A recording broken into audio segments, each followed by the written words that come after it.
是一个开启了射击游戏新时代的系列。它的现代战争三部曲从诞生那一刻开始，就如同游戏中那颗核弹一般耀眼。普里皮亚季见证了普莱斯的锋芒，白令海峡是肥皂历险的开始，雪山之上有着小强攀登的足迹，还有幽灵和尤里的牺牲，诉说了坚定不移的战友情。最终尘归尘，土归土，也让141特遣队的故事落下了帷幕。当我们还在怀念这些战友的时候，动视重启了现代战争三部曲。他们花了4年的时间，用最顶级的画质和操作手感，让玩家们亲眼见证他们是如何傲慢的将这个金字招牌拉下神坛。而在最新的 COD20单人战役中，动视更是用最敷衍的方式，在玩家们脸上写出了极端2字。那么这一作究竟发生了多么极端的故事？今天狂魔就来给大家讲述这款 COD 史上剧情最难崩的答辩之王——使命召唤20：现代战争3。在一个雷雨交加的夜晚，一支极端小队乘坐极端潜水艇来到了位于海上的古拉格监狱外围。他们此行的目的是为了解救被关押在这里的627号犯人。小队在夜色的掩护下，利用爬升绳索，悄无声息地爬上了监狱的堡垒。负责看守的聋哑卫兵还未叫出声，便结束了自己的职业生涯。极端小队各自佩戴好夜视仪，很快就来到了监狱的内部。一切准备就绪后，他们切断了监狱的供电系统，并将牢房里的犯人全部释放了出来。在夜视仪的帮助下，毫无准备的卫兵根本没有丝毫反抗的余地。小队顺利地潜入到了目标所处房间。此时，这位627号犯人正在享受着一根用加班3天换来的雪茄，此人正是熊国极端分子首领马卡洛夫。他已经在这里踩了4年的缝纫机。马卡洛夫也没说声谢谢，毫不客气的从副官手里接管了最高指挥权，带领小队乘上了前往地面的电梯。可此时地面上的 B 小队正在与卫兵交战，副官没有经过马卡洛夫同意，便随手关闭了电梯。好在马卡洛夫对此并没有往心里去，只是觉得拖延时间会增加不必要的风险。说罢，他便看向了副官的手足兄弟安德烈，还问了他一些暧昧的问题。满脸问号的安德烈总感觉这位极端上司会给自己来一枪。随着电梯来到地面，与卫兵的战斗打破了尴尬的局面。靠着精良的武器装备，他们一路杀到了监狱外围的悬崖。众人毫不犹豫地纵身一跃，径直跳进了大海之中。在下方快艇的接应下，这群以马卡洛夫为首的极端分子光明正大地离开了古拉格监狱。之后，马卡洛夫回到据点，与一名极端资本家米莲娜见面。原来这4年，米莲娜一直都在资助马卡洛夫手下的科尼集团，并为他打造了这支军队。当然，马卡洛夫向来都是以和善待人。他还记得副官之前质疑了他的计划，所以为了庆祝欢聚一堂的时刻，副官的手足兄弟安德烈在马卡洛夫的授意下，请副官吃了一颗他最喜欢吃的花生米。而安德烈也证明了自己的能力，成为了极端组织的新一任副官。在马卡洛夫踩缝纫机的4年里，熊国对乌兹斯坦的掌控被法拉的反抗军彻底瓦解。马卡洛夫作为熊国的一名极端分子，现在要做的就是重新掌控乌兹斯坦。时间来到了4个小时后，法拉与亚历克斯前往了乌兹斯坦的港口，准备从谢菲尔德手下的暗影部队手里接手一批漂亮国的导弹，目的就是为了用强大的武器进行威慑，以维护乌兹斯坦来之不易的和平。这里说句题外话，亚历克斯在16中并没有牺牲，只是被炸断了一条腿，换上假肢以后直接实现了机械飞升。而谢菲尔德的心腹格瑞夫斯也没有被141特遣队炸死在坦克里，因为他当时压根就不在里面。回到法拉这边，在与负责接应的闺蜜见面后，闺蜜信誓旦旦地立下了 flag， 声称码头的安全程度足以让自己人都飞不进来。话音还未落下，一颗子弹便打在了闺蜜脸上。原来是马卡洛夫手下的极端分子对港口发动了袭击，他们想要抢走这批漂亮国导弹。当法拉意识到这一点的时候，港口已经被极端分子占领，没有任何一个友军能够赶来支援。见已无力阻止极端分子抢走导弹，法拉只能独自在码头小心翼翼地收集战斗所需的装备，尽可能躲避敌人的视线。法拉依靠着黑53 Pro 的加持，让自己的前行体验达到了新的高度。这款手柄大厂飞智的旗舰产品，最爽的就是黑53 Pro 的力切换扳机，它可以切换竞速类游戏必备、能够可控力度的霍尔线性扳机，只要拨动背部的档位开关，瞬间就会变成一颗清脆利落的微动扳机，让你在射击游戏中的连射能够更加轻松的与极端分子打成一片。2种完全不同形态的扳机，足以应付市面上绝大多数游戏。4个备件加上 CD 拓展键，更多的红和按键映射，让你的操作上限大大提高。无论是 PC、手机还是 Switch， 都能多平台一键切换，配合扳机震动和部分游戏支持的4马达共振，极大程度提高了游戏的代入感。回到法拉这边，在将敌人的视线全部躲避后，法拉找到了装有导弹的集装箱，成功赶在极端分子撤离之前安装了又闪又亮的 GPS 追踪器。做完这一切，法拉也意识到了这只是熊国极端势力想要重新卷土重来的前奏。没过多久，正带领141冤种大队外出执行任务的普莱斯从 CIA 站长凯特那里得知了马卡洛夫越狱的消息。闻听此言，普莱斯顿时大惊失色，连任务都不做了，立即安排飞机返航，准备尽全力对付马卡洛夫。通过凯特提供的情报，141发现马卡洛夫不仅抢走了法拉与谢菲尔德交易的导弹，还占据了位于乌兹斯坦的废弃核电站。为了搞清楚马卡洛夫的目的，141特遣队乘坐运输机来到了核电站的上方。普莱斯和幽灵深入内部搜查，盖兹和肥皂则在外围建立防线。当普莱斯在8米的高空打开降落伞并安稳落地后，幽灵已经找到了一处制高点，以便展开合围之势。普莱斯先是炸毁了3架极端直升机，防止敌人逃跑，接着他孤身一人闯进了核电站内部，而敌人也似乎找到了自己想要的东西。原来马卡洛夫一开始想要的就不是与核武器有关的材料，而是当初那个熊国巴可夫将军储存的化学武器。敌方支援也在此时赶到，双方交火的过程中，部分化学武器气发生了泄漏。所幸的是，普莱斯打小身体就好，他在毒气中与敌人展开猛烈交火，一时撑到了肥皂等人赶来支援。当普莱斯的身体撑过了毒气侵蚀后，大量的化学武器也已经被极端分子带走。这种致命的毒气足以让极端分子灭掉一个国家。好在通过法拉之前留下的定位，他们发现导弹此时已经被运到了由前巨熊国建造的一处飞机地堡中。没有时间多想 ，CIA 站长凯特准备亲自动身前往熊国的卡斯托维亚军事基地，准备寻求一位线人的协助。普莱斯则带领141特遣队前往飞机地堡寻找被抢走的导弹。到达目的地以后，众人再次分头行动。普莱斯与法拉会合，二人之间也产生了一丝分歧。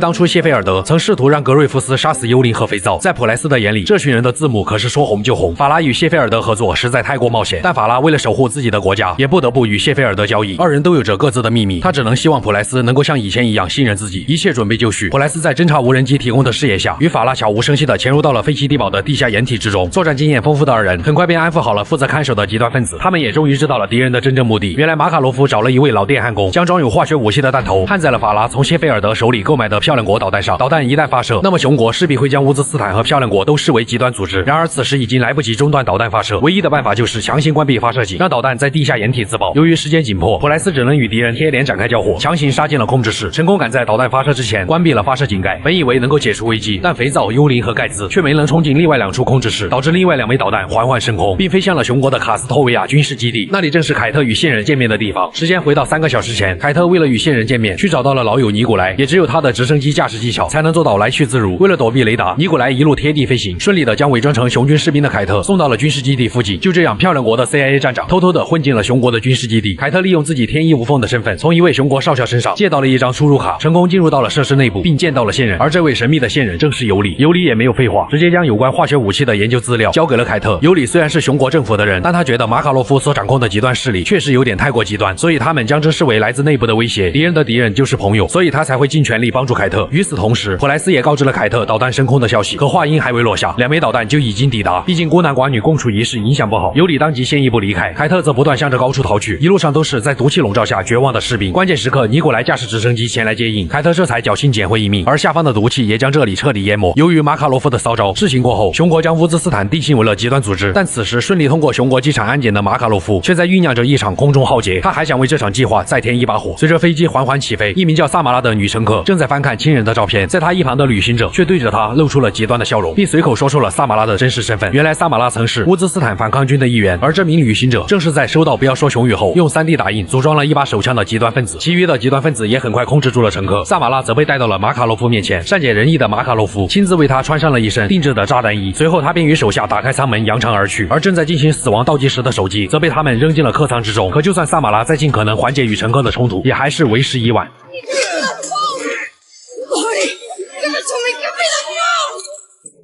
由于这一连串的事件，导致整个世界都开始怀疑起了乌兹斯坦。飞机也恰好落在了乌兹斯坦境内。为了了解飞机上所发生的事情，法拉在凯特的协助下，顺利找到了几部遥遥领先的手机以及飞行记录仪，将其中的数据全部抹除后，法拉带回了唯一一份极端视频。在了解了马卡洛夫想要利用反抗军成员栽赃乌兹斯坦以操控舆论后，众人也不禁一阵后怕。一旦这些录像被公布，那么乌兹斯坦将万劫不复。抹除数据也算是勉强应付了过去。之后141通过机场留下的监控，结合马卡洛夫之前的所作所为，发现他不仅想要栽赃嫁祸，甚至还妄图挑起2个超级大国之间的战争。见到这一幕的肥皂心中更是悔不当初，他的思绪也被拉回了4年前。美好时光恍如昨日。那一天，马卡洛夫正试图炸毁福尔丹斯克的体育场。收到消息的普莱斯和肥皂迅速赶到了事发现场，他们一路逆着人群径直冲进了体育场内。期间他们还得尽量避免伤及无辜的市民。出乎意料的是，今天的马卡洛夫格外的好抓。一向对极端分子痛恨不已的肥皂可没想那么多，在押送马卡洛夫撤离的路上，心里别提有多开心了，恨不得从后面给他来个千年杀。马卡洛夫可能这辈子都没受过这种委屈。当他们在谢菲尔德将军的接应下向着外面撤离的路上，才发现这一切只不过是为了吸引他们的注意而已。马卡洛夫真正的目的是为了摧毁机场。肥皂见到这一幕当场破防，立马想要送马卡洛夫去另一个平行宇宙体验一下物理版的绳之以法。普莱斯则在一旁劝阻了肥皂，声称缝纫机自然会教他做人。马卡洛夫这才保住了性命，被关进了古拉格监狱之中。回到现在，就在众人焦头烂额的时候，两角半大楼联系上了凯特，原来是背叛了141的谢菲尔德将军带着蓝色字母重新出现，并且格瑞夫斯也出来打了个照面。当然这并不是他们那边刚通网，而是谢菲尔德查到了马卡洛夫的极端资金来源，只要顺顺着来源就能找到马卡洛夫。他帮助141的理由也很简单，要是让马卡洛夫继续折腾下去，那么他自己也不会有什么好果子吃，毕竟现在也没有更好的办法。141根据谢菲尔德提供的情报，发现了马卡洛夫背后的金主米莲娜正位于一座私人岛屿上。在将负责看守的安保辞退以后，肥皂和幽灵来到了金主的房间。碍于缺少足够的证据，他们无法直接逮捕金主，只能先将马卡洛夫账户里的资金充公。一开始，这位极端资本家还不以为然，但一听说要将自己的资金也充公的时候，金主半推半就的交代了马卡洛夫的藏身处。另一边，资金链被断掉的马卡洛夫也意识到了这一定是谢菲尔德为141提供的情报，所以他决定前去找谢老贼好好谈谈。而新副官安德烈则留下来应付即将到来的冤种大队。果然，没过多久，141根据极端资本家提供的线索，锁定了副官安德烈看守的废弃公寓。盖兹一马当先，杀进了迷宫一般的废弃公寓。虽然马卡洛夫早已不见了踪影，但好歹还是活捉了副官安德烈。一拳将嘴硬的副官哄睡以后，尼古莱驾驶固定翼飞机，利用天钩系统将小队和副官安全带出了被敌人重重包围的废弃公寓。之后，经过141的一番耐心劝导，虽然副官依旧嘴硬，但通过审问他的手机和无线电，却有了意外收获。马卡洛夫似乎想带着某个重要人物前往一处废弃的监狱。就在第二天，一个车队正行驶在西伯利亚的冰原上，在寒冷刺骨的水下，肥皂和盖兹早已提前安放好了炸弹。随着普莱斯一声令下，厚实的冰面被炸出了一个巨大的缺口，毫无防备的车队沉入了冰水中。肥皂和盖兹趁此机会，赶紧把重要人物拖到了冰面之上。可惜的是，他们依旧没有发现马卡洛夫的身影。当肥皂取下这名重要人物头上的麻袋时，才发现这人竟然是堂堂漂亮国4星上将谢菲尔德将军。就连著名5星上将麦克阿瑟都坦言，当我看到马卡洛夫能够在漂亮国本土悄无声息抓走一名4星上将的时候，我就知道5星上将对于他来说，那肯定也是张口就来。普莱斯转念一想，冒着热气的谢菲尔德还有利用价值，所以双方达成了一笔交易，那就是谢菲尔德必须在国会上为乌兹斯坦证明清白，并承认自己命令暗影部队攻击过141特遣队，除此以外还得协助他们抓捕马卡洛夫。而谢菲尔德也可以很舒服的回到漂亮国。根据谢老贼提供的情报，幽灵和肥皂前往了福尔丹斯克，在那里阻止了极端分子炸毁水坝，避免乌兹斯坦再次被诬陷。而法拉那边也发现了马卡洛夫设立在乌兹斯坦北部机场的前线基地，于是乌兹斯坦暗影部队以及141特遣队再次组成了临时联盟，对马卡洛夫实施全面抓捕。往日的挚爱亲朋手足兄弟还历历在目，他们这一次必须通力合作，由 AC-130空中炮艇率先开路，做好万全准备的临时联盟向着马卡洛夫的前线基地疾驰而去。很快他们就来到了机场的上方，格瑞夫斯在高空为地面部队提供空对地火力支援。在绝对的制空权优势下， AC-130体现了它的可怕之处，任何一发炮弹打在身上，至少也得鼓起个坟头包。可能是意识到大势已去，一架疑似马卡洛夫乘坐的直升机想要进行极端撤离，但面对三方势力的天罗地网，直升机也只能坠毁在了机场。当141赶到坠毁地点的时候，却并没发现能够确认马卡洛夫身份的东西。可谢菲尔德却始终坚持马卡洛夫已经死了，反正他也不在现场。见事已至此，普莱斯只能留了一个心眼，准备静观其变。做完这一切，谢菲尔德也算是信守了一半的承诺，他向国会承认了是自己为乌兹斯坦提供了导弹和武器，乌兹斯坦也得以恢复清白。但谢老贼却留了一手，他并不承认是自己下令攻击141特遣队，试图甩锅到格瑞夫斯身上。格瑞夫斯也不甘示弱，立即表示是他，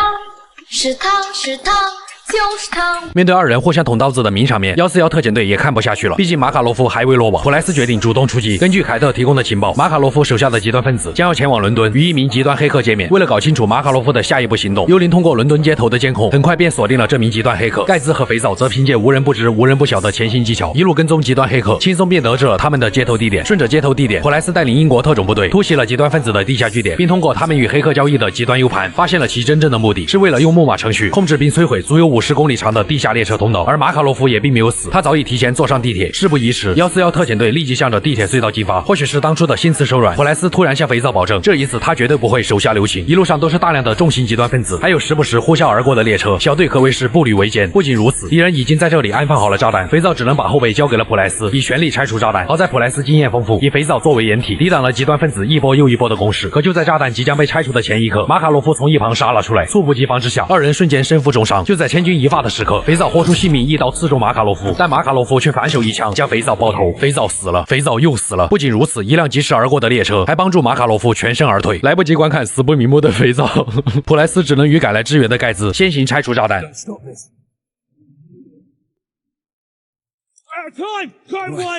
Find the red wire. Red O.